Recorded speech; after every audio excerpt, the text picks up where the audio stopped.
Buenos días. Configuración de la Sala de lo Constitucional y deliberaciones políticas. De esto hablaremos en República.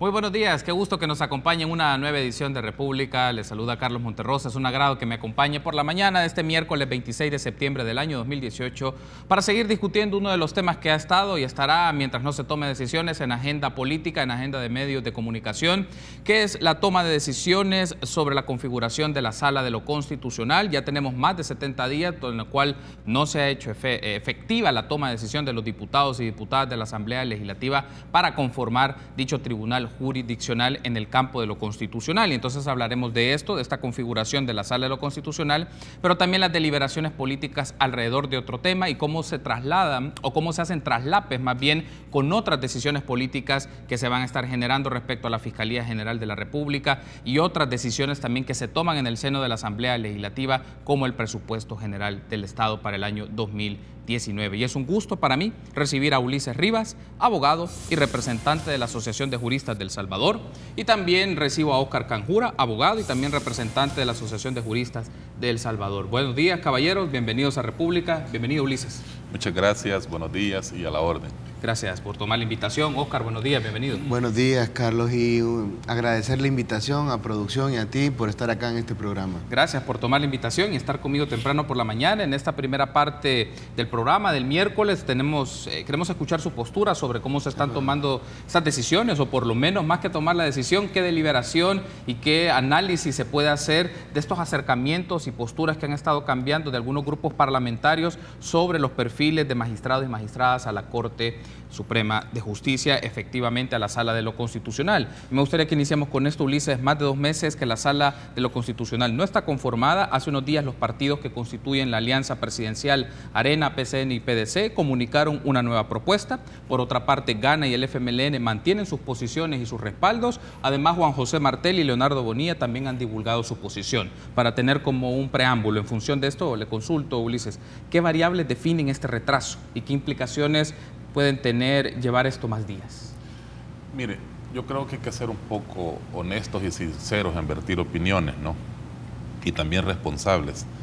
Estamos a exactamente 71 días de que no eligen Sala de lo Constitucional, y yo pensaría que no es responsabilidad exclusiva de la Asamblea Legislativa, sino que ya hemos escuchado a través de los medios de comunicación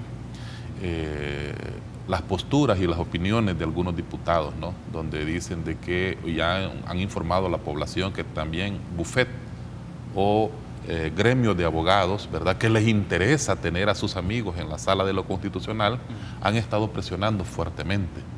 Entonces uno por lo general tiende a decir es que la Asamblea no elige, pero es que también hay fuertes presiones de estos grupos que les interesa a tener a sus amigos, ¿verdad?, en la Sala de lo Constitucional. Y aquí hay que ser claro. Mire, hablábamos con Canjura en la salita de recepción donde estábamos, es que los 30 candidatos que están ahí en la Asamblea Legislativa son elegibles. Los 30 candidatos tienen las credenciales y la competencia notoria para ser magistrados en cualquier sala de la Corte Suprema de Justicia. Son abogados reconocidos, han tenido el apoyo tanto del gremio de abogados cuando fuimos a la elección de la FEDAE, y también han pasado las evaluaciones del Consejo Nacional de la Judicatura. Cualquiera de los 30 puede ser electos. Lo que sucede es que ahí vienen las intervenciones de estos voy a decir, organización civil, cómo se disfrazan estos grupos de abogados y empiezan a presionar y empiezan a decir, este no, este sí, empiezan a descalificar. ¿Por qué? Porque hay un interés claro, hay un interés que tengan a sus amigos ahí en la Sala de lo Constitucional para que les estén resolviendo. Vamos a ver cuando elijan Sala de lo Constitucional si esta nueva configuración de sala no conviene a los intereses de este grupo, de estos grupos de abogados, a ver si estas personas son las mismas que están interponiendo demandas ante la sala y a ver si tienen los mismos resultados que tenían con la anterior configuración de sala. porque ahora se van a enfrentar a nuevos criterios jurídicos de los abogados. Van a elegir, estos abogados que sean electos magistrados, van a elegir nuevos criterios jurisprudenciales que van a cambiar, porque todo criterio jurisprudencial se puede modificar. Lo que no se puede modificar es la resolución cuando se da. Esa permanece, pero los criterios sí son revisables y sí son modificables. Hay un aspecto aquí, ya que nos da su intervención Ulises, Oscar, es este asunto. Él menciona que una de las variables más influyentes para que no se tome esta decisión es el ejercicio de presión de agentes externos a la Asamblea Legislativa. Claro. Habla de gremiales, de asociaciones profesionales, de abogados que están insistiendo, pero me pregunto también, ¿no puede ser considerado elementos o factores, por ejemplo, como la dinámica que puede tener la sección de probidad de la Corte Suprema de Justicia para llevar casos? Hay casos pendientes que se deben tomar decisiones y están a la espera, como ha mencionado el doctor Pineda, que se configure totalmente la Corte Suprema, la Corte Plena, para tomar decisiones al respecto, uno de esos asuntos, pero también aparece el tema de las inconstitucionalidades como tal y cuáles se pueden dar prioridades en función de las demandas que se presentan ante las salas. Digamos, también hay circunstancias o razones más de cómo opera la Corte misma, además del tema o de la influencia que pueden tener estos segmentos, estos grupos de carácter externo a la Asamblea Legislativa. Yo creo que lo que tú mencionas está vinculado directamente con lo que relacionaba el colega Ulises. En primer lugar, hay algunas cosas que me gustaría dejarle claro a la población, porque pareciera ser que se nos está vendiendo un panorama un tanto desolador, y no es así. No hay nada nuevo bajo el sol. No hay nada nuevo bajo el sol, hay que decirlo. En primer lugar, no es la primera vez que esto ocurre. En el 2009, y yo revisando mis apuntes, cuando recibí la invitación, me dediqué a ver mis archivos personales y encontré cuando en el 2009 la expresidenta del Centro de Estudios Jurídicos, aquí tengo la demanda que presentó, la licenciada Michelle Gallardo, ella iba de candidata, aquí está Michelle Gallardo de Gutiérrez, iba de candidata a la Corte, y como no la eligieron, presentó una demanda de amparo que fue resuelta el 5 de mayo por la Sala de lo Constitucional, presidida por Agustín García Calderón. Esa sala ordenaba a la Asamblea Legislativa no elegir magistrados, y posteriormente, el 16 de julio de ese mismo año, es decir, 2 meses después, para aclararle a la población que no es la primera vez que ocurre, que estamos 2 meses sin sala, ¿verdad? Lo cual definitivamente yo estoy en desacuerdo que estos vacíos ocurran, pero lastimosamente es lo que hay. 2 meses después, la Asamblea desobedece a la Sala de lo Constitucional de aquel entonces y nombra a los magistrados salientes. Posteriormente, estos magistrados, acá tengo yo una copia de la resolución que ellos mismos firman, y es donde ellos declaran sin lugar la demanda presentada por la licenciada Gallardo. O sea, era un poco complicado para ese entonces, porque ni siquiera se excusan, sino que ellos mismos resuelven la inconstitucionalidad y se declaran ellos en firme, ¿verdad? Entonces, frente a esas cosas no hay que caer en la desesperanza, no hay que venirle a decir a la gente que esto nunca ha sucedido. Esto sucede, y yo quiero aclararte, Carlos, que sucede acá y alrededor del mundo. Fíjate que en los Estados Unidos actualmente el presidente Trump no ha podido nombrar todavía a su magistrado de corte, porque hay una pugna sobre el candidato. Se le están atribuyendo, incluso el día de ayer yo veía noticias que se le atribuyen cargos de agresión sexual sobre una persona. España no ha podido renovar desde hace 2 años su Tribunal Supremo porque requiere una configuración política que no se ha dado. Creo que está en una situación similar a Italia. Y bueno, tenemos casos más escandalosos como en Latinoamérica, como en el caso de Ecuador, que se ha destituido la Corte del Ecuador por parte de un movimiento cívico-patriótico que se ha nombrado con este nuevo presidente, ¿no? Entonces, bajo esa perspectiva, tú tienes que aclararle a la población que existen diversos factores que influyen directamente a esta elección. Si tú te das cuenta, lo que decía el magistrado Ulises, en este caso, es cierto, ¿no? Vemos presiones no solamente desde la perspectiva política, sino también desde perspectiva económica, y asimismo sobre despachos particulares o firmas de abogados que a través de organizaciones fachadas vienen a tratar de incidir y nombrar a sus amigos o promoviendo un poco la cultura del compadrazgo, ¿no? Aquí hay una cosa, Oscar, de lo que menciona, porque lo he escuchado en varias ocasiones, el tema de que hay despachos, hay buffet, pero nadie me menciona un nombre. ¿Cuáles son los nombres de los despachos que están involucrados sobre esto? Porque eso pondría presión y también en función de esto de hacer contrastes y aclararle a las personas, bueno, este despacho tiene vínculo a través de asociaciones y está presionando para que pongan a X o Y candidato. Mira, quizás Ulises, no sé... Mira, nosotros, Carlos, perdón, realmente vamos a caer en un ámbito especulativo, ¿no? Pero escuchamos, por ejemplo, yo lo escuché al diputado Almendaris, ¿verdad?, del PCN, hacer esa afirmación. Si el diputado lo dice, es porque los están presionando. O sea, yo le escuché al señor diputado, ¿no?, decir eso. Entonces uno se preocupa. ¿Por qué puedo responder yo? Por lo que yo hago. Sí. ¿Entiendes? Nosotros pertenecemos a la Unidad Nacional de Abogados por la Justicia y la Democracia, UNAJUD. Propusimos 11 candidatos. De esos 11 candidatos, el gremio de abogados, ¿verdad?, nos dio los votos para elegir 7. Nosotros llegamos hasta la elección que realiza la FEDAE. De ahí no nos han visto a la junta directiva, a los directores de UNAJUD, presionando a los diputados. No nos han visto.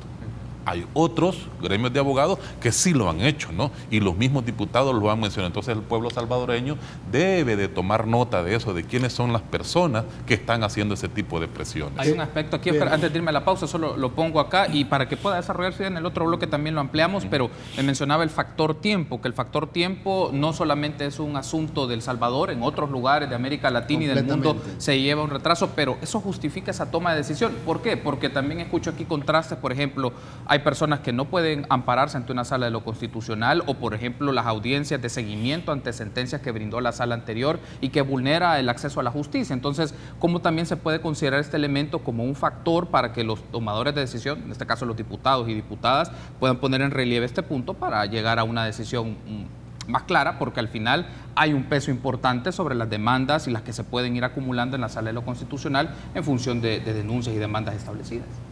Sí, en relación a eso y a la pregunta que decía Ulises, bueno, mira, yo estuve más de 10 años en la Corte, no en esa sala, estuve en la sala de lo contencioso y entiendo que las salas trabajan de la misma manera. Hay órdenes correlativos de expediente. Lo que llamaba mucho la atención de la sala anterior es que se priorizaba de acuerdo a la agenda política mediática a los casos que había que resolver. Y se rompía el orden, es decir, había un amparo 01 que no se resolvía y se pasaba a resolver un 0139, ¿no? O sea, depende de quién lo había presentado. A mí me llamaba mucho la atención que había un litigante que, por cierto, también representaba sindicatos fantasmas en el tema del salario mínimo. ¿Quién es? No recuerdo el nombre, pero que le resolvían al día siguiente las peticiones, ¿no? Entonces, cuando tú das esa configuración y te das cuenta, y yo lo puedo decir porque pertenezco también a esa asociación, hoy estoy un poco más inactivo porque no comparto la visión de la problemática. Cuando yo veía que 4 magistrados eran miembros de una misma asociación de abogados, que es del Centro de Estudios Jurídicos, y el que presentaba la demanda era un abogado del Centro de Estudios Jurídicos y se la resolvían en 48 horas, pues bueno, estamos hablando que la sala tenía una justicia expedita a favor de determinadas personas, ¿no? Y no a favor de la totalidad de salvadoreños. Quizás como importante, como colofón importante a lo que tú decías, es decir, que la nueva sala que se elija tiene facultades para revisar todas las sentencias o criterios jurisprudenciales que ha venido sentando esta. Es importante mencionar este caso porque en este caso es uno de los tantos casos donde la sala anterior desconoció a la sala de Agustín García Calderón. Y ahí te das cuenta que eso no es nuevo, no desconocer los criterios jurisprudenciales, porque la jurisprudencia en materia constitucional no es vinculante. Eso hay que decírselo a la gente y muchas veces la gente lo desconoce. La jurisprudencia en materia constitucional no es vinculante, no genera doctrina legal porque no hay tribunales de casación en constitucional. Entonces, eso hay que aclararlo porque se puede revisar en cualquier momento por los nuevos miembros de la sala. Debo de hacer una pausa, pero al regresar me gustaría incorporar otros elementos de interés. Usted ha mencionado que hay otros intereses también de carácter económico alrededor de esto. Me gustaría que lo veamos con más profundidad y cómo ha sido el posicionamiento de los distintos grupos parlamentarios. Pero antes de irnos a la pausa, quiero mencionarles que AE Soluciones te ilumina a través de proyectos que generan energía con fuentes renovables, garantizando un mejor uso de los recursos, mayor control del consumo de energía y reducción del impacto ambiental. AE Soluciones, un mundo de buenas energías. Pausa, regresamos.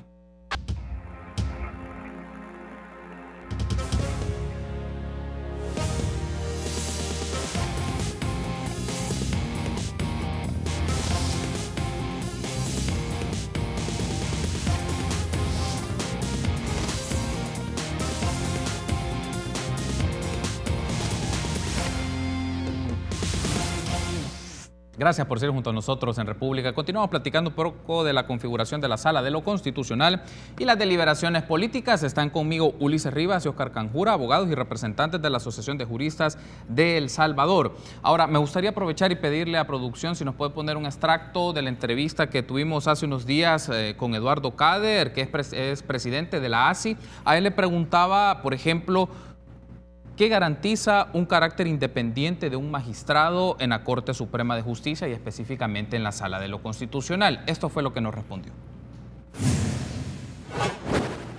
Eso se garantiza nada más con la entereza del candidato electo. Nosotros no podemos decir hay X, Y garantía, no conocemos las interioridades que cada uno de ellos tiene. Realmente es muy difícil poderle decir yo le garantizo esto y esto de determinado candidato. Nosotros, regreso y lo repito de nuevo, los que deben de estar ahí son los mejor calificados por los baremos que han hecho varias personas, el ISD, FUSADES, el grupo no parlamentario, y le digo grupo porque hay varios que respaldan a Leonardo Bonilla, y ellos han hecho calificaciones correctas y tal como debió haber sido desde el principio. Aquí el tema, Carlos, es que desde que se presentaron las primeras listas, aquellas de FEDAES, sí, etcétera, en esas listas ya había gente que nunca debió haber llegado o estar en ellas. Bien, ahí teníamos entonces las declaraciones de Eduardo Cader, presidente de la ASI. Me gustaría tener su reacción sobre esto. Ulises, él menciona, bueno, el carácter de idoneidad que puede tener una persona, de integridad que puede tener una persona para ofrecer garantías en ese espacio. ¿Usted coincide con este punto y también, o no? Y también con el otro aspecto, que desde el proceso de elección que viene de la FEDAES, según él, habían personas que no debían de haber participado. ¿Cuál es su reacción? Mire, lo comparto en parte, otras no, porque está muy cargado de subjetivismo, ¿no? De opiniones personales. Uno, para tener una opinión un poco formada e informada, debe de leer un poco. Si nosotros revisamos los criterios del Tribunal Europeo de Derechos Humanos, el criterio del Tribunal Constitucional Español y del mismo Tribunal Constitucional Alemán, ¿verdad? Que son tribunales con mejor trayectoria que la nuestra, hay que aceptarlo, ¿verdad? Son formaciones jurídicas de avanzada y de donde nosotros nos nutrimos como países, ¿no? Y como sistema jurídico. Digamos que ellos han evolucionado un poco mejor. Ellos dicen, y ahí están las resoluciones, el carácter de independencia, ¿verdad? Y de imparcialidad de un magistrado o de un juez no es cuestiones personales, es su trabajo. Con eso usted lo puede medir, con su trabajo, cómo resuelve los casos que se le presentan bajo su conocimiento a la hora de resolver, ¿no? Cómo él protege los derechos fundamentales, los derechos humanos de las personas y de todo ese ámbito de esfera de derechos protegibles, ¿no? Que tiene un afectado. Ahí es donde usted ve. O sea, usted va a ser estudiando el comportamiento profesional, ¿verdad? O si es funcionario público, de esa persona. No es por baremos. No, porque un baremo depende de la coyuntura política como usted lo va dando. Ahora, si yo digo, hay personas que ahí no deberían de estar desde el principio, ¿cuál es la base de eso? Hay más de 1.200 abogados que le dieron su confianza, que le dieron ese voto de credibilidad al abogado. Le guste o no le guste, ahí están esos votos que se los dieron.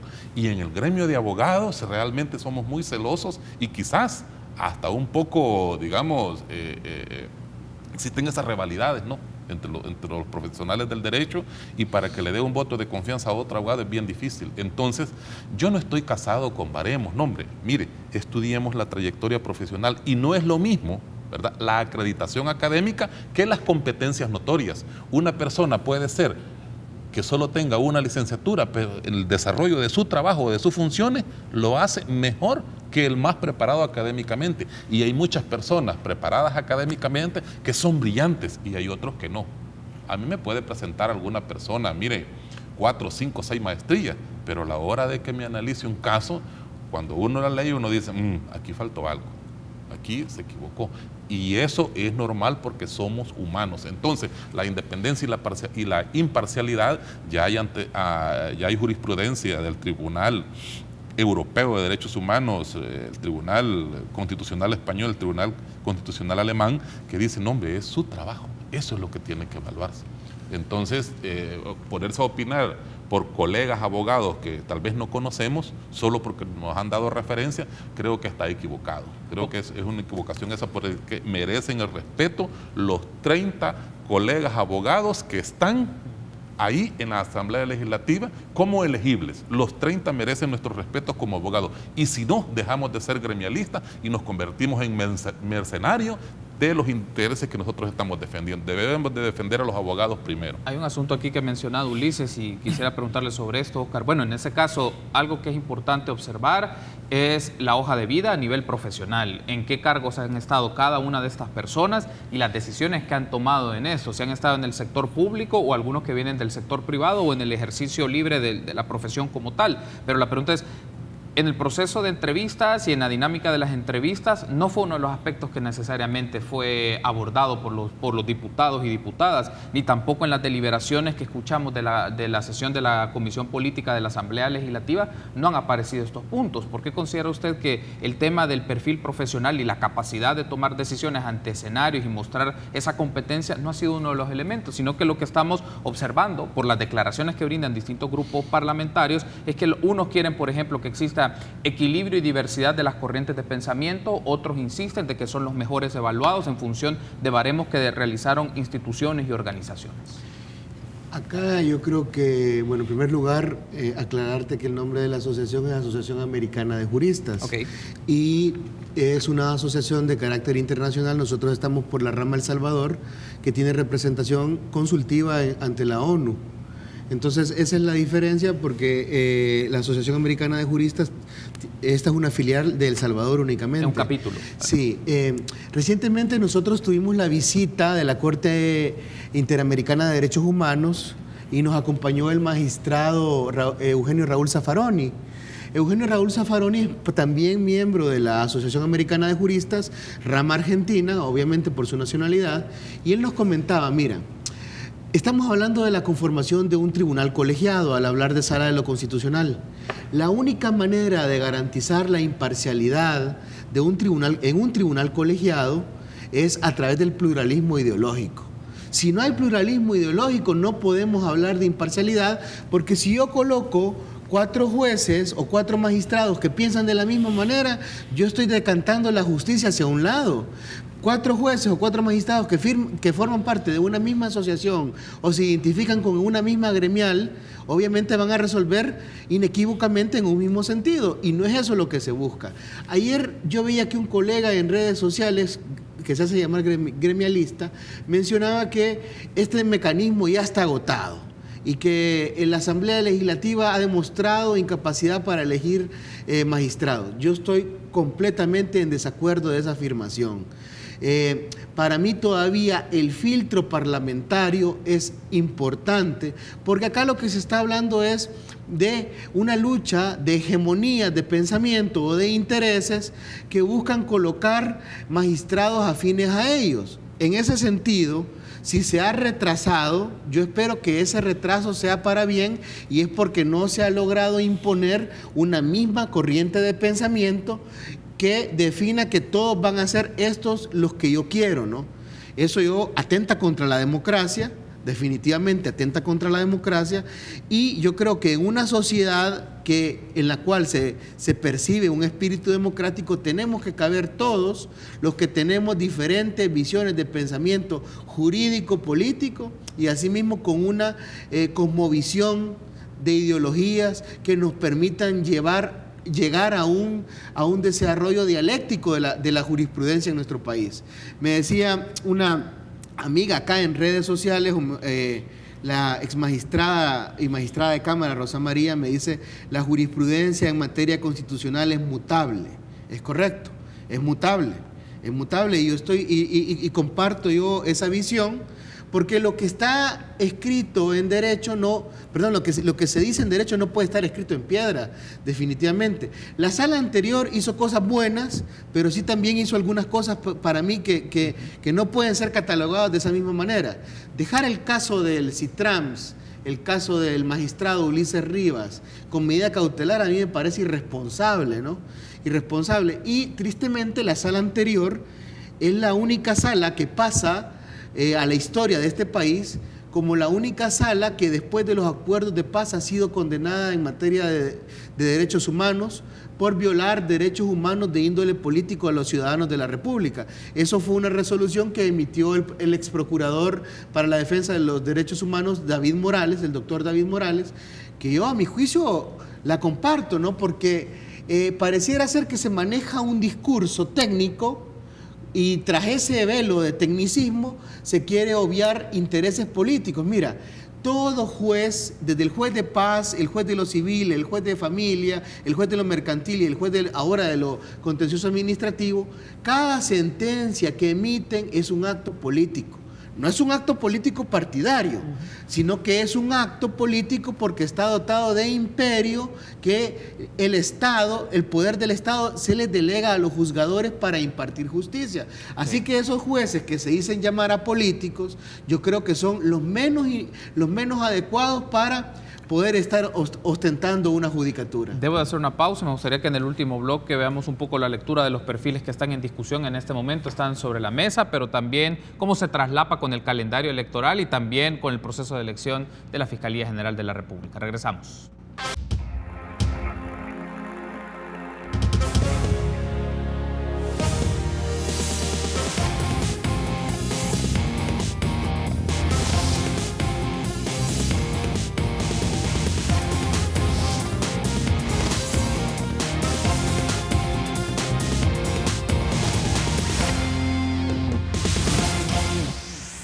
Último bloque de esta primera parte de República, en la cual platicamos con Óscar Canjura y Ulises Rivas de la Asociación Americana de Juristas. Hablamos un poco de la configuración de la sala, de lo constitucional y los perfiles que están en debate. Y me gustaría que hablemos sobre esto, Ulises, en función de los perfiles que se han presentado. Por una parte, Arena, PCN y PDC han sentado postura hace un par de días y mencionaron los nombres. Gana mantiene los nombres que había dicho días atrás y que tenía el respaldo del FMLN y el PCN en su momento, pero se retira. Y se lo pregunto en concreto: ¿estos nombres y estos perfiles usted considera que son los más idóneos para estar en la sala de lo constitucional? Yo voy a mencionar en el caso de Arena, PCN y PDC, Carlos Sánchez, Aldo Cader, Alex Marroquín, Carlos Sergio Avilés y Marina Marenco para la sala de lo civil. En el caso de Gana, la propuesta era Carlos Sánchez, Carlos Avilés, Aldo Cader, Marina de Torrento o Marenco de Torrento y Sonia Cortés para la sala de lo civil. ¿Usted considera que estos perfiles son perfiles idóneos en función de lo que hemos estado discutiendo en el transcurso de la entrevista para que constituyan la sala de lo constitucional y una persona a la sala de lo civil? Mire, vuelvo y repito, los 30 candidatos a magistrados, son idóneos.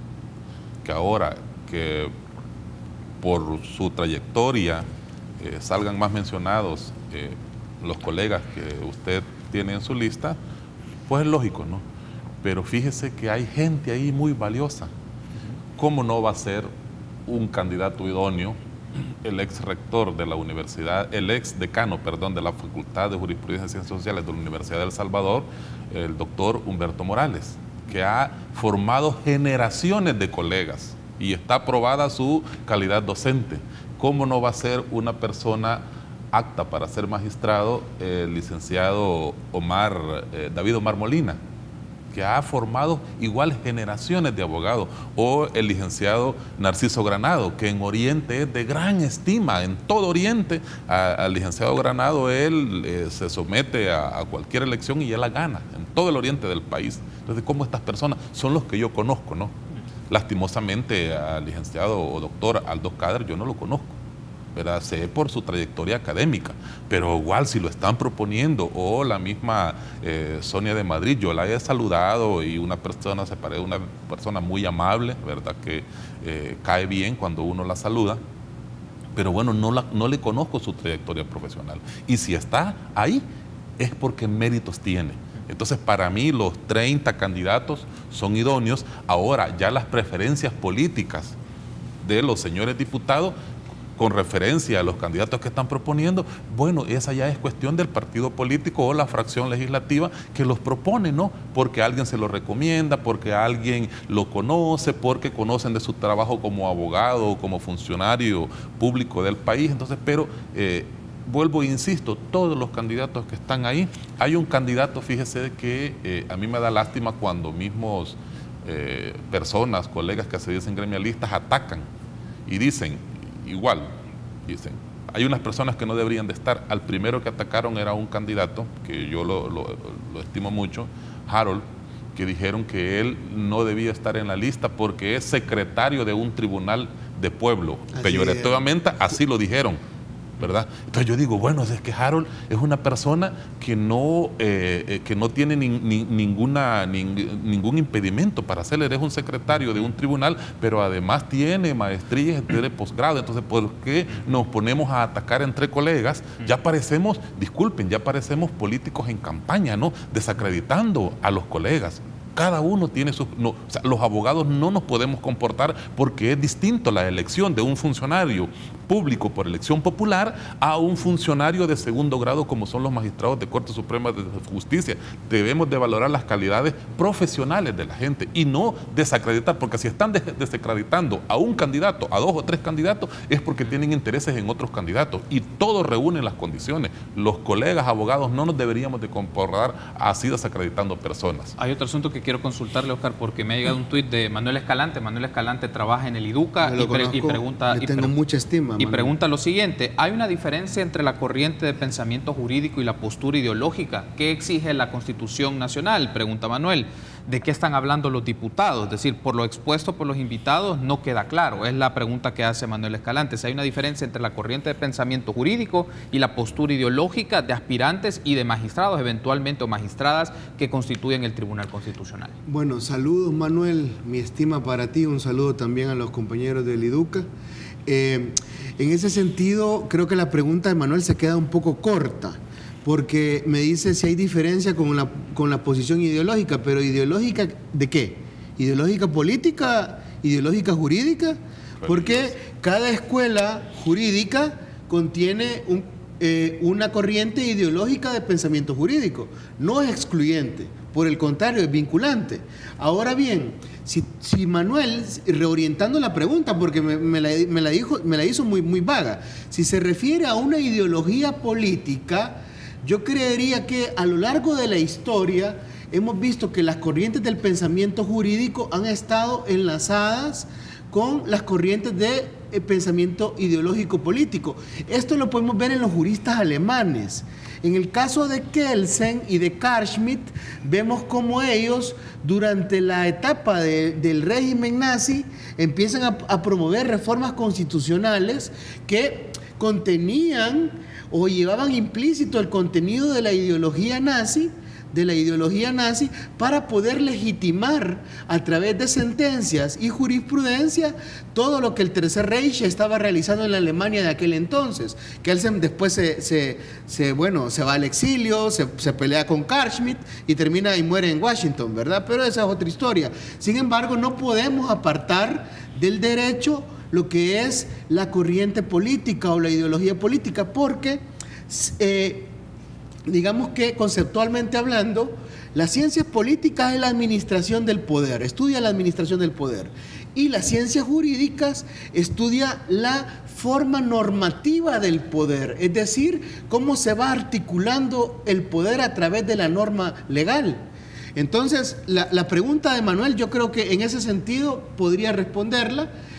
Para mí no están desvinculadas nunca, no podrían estar desvinculadas. Otra cosa es hablar de una visión estrictamente partidaria, pero respecto de una visión partidaria que para mi juicio también es un criterio que se debe de revisar y se debe proscribir porque está violentando derechos humanos, porque el derecho a la libre asociación, que incluso comprende el derecho a pertenecer a un partido político, no puede estar violentado, menos por un tribunal constitucional.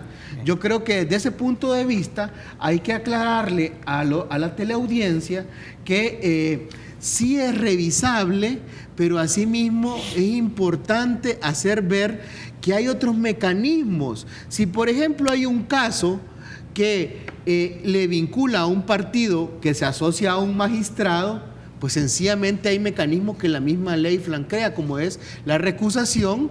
La recusación es decir, señor magistrado, usted no puede conocer de este caso porque usted posiblemente pueda tener interés en este, o caso contrario, la excusa. Es decir, yo como magistrado me excuso de conocer un caso donde presumiblemente yo pueda tener algún interés y se me puede cuestionar mi objetividad. Hay mecanismos legales que vienen desde el siglo pasado y yo no sé por qué los estamos olvidando. Sobre la opinión de Ulises respecto de este tipo de medición de capacidad, por favor, centrémonos más en hojas de vida que en cuestionarios que no sabemos bajo qué parámetros se están realizando, o ese tipo de evaluación. Yo creo que es subjetiva. ¿Y considera que se ha hecho? Esto de la evaluación tengo que cerrar, pero ¿considera que se ha hecho por parte de los diputados, de los distintos grupos parlamentarios? Se ha avanzado mucho, se publicitó las entrevistas, eso es un logro democrático. Felicito a los diputados de la comisión que integraron ese tipo de cuestionarios, pero yo creo que hizo falta algo. ¿Qué hizo falta? Que estamos hablando de magistrados para la Sala de lo Constitucional y no se dio prioridad a aquellos candidatos con bagaje en derechos humanos. Los derechos constitucionales son eminentemente derechos políticos y se vinculan al derecho humano. Quiero darle las gracias por haberme acompañado. Gracias. Ha sido un gusto, Oscar, ha sido un gusto, Ulises, que me haya acompañado. Carlos, espero que nos volvamos a encontrar y seguir discutiendo este tema y llevarle la pista a la toma de decisiones de los grupos parlamentarios en la Asamblea Legislativa. Una pausa, continuamos con más entrevistas.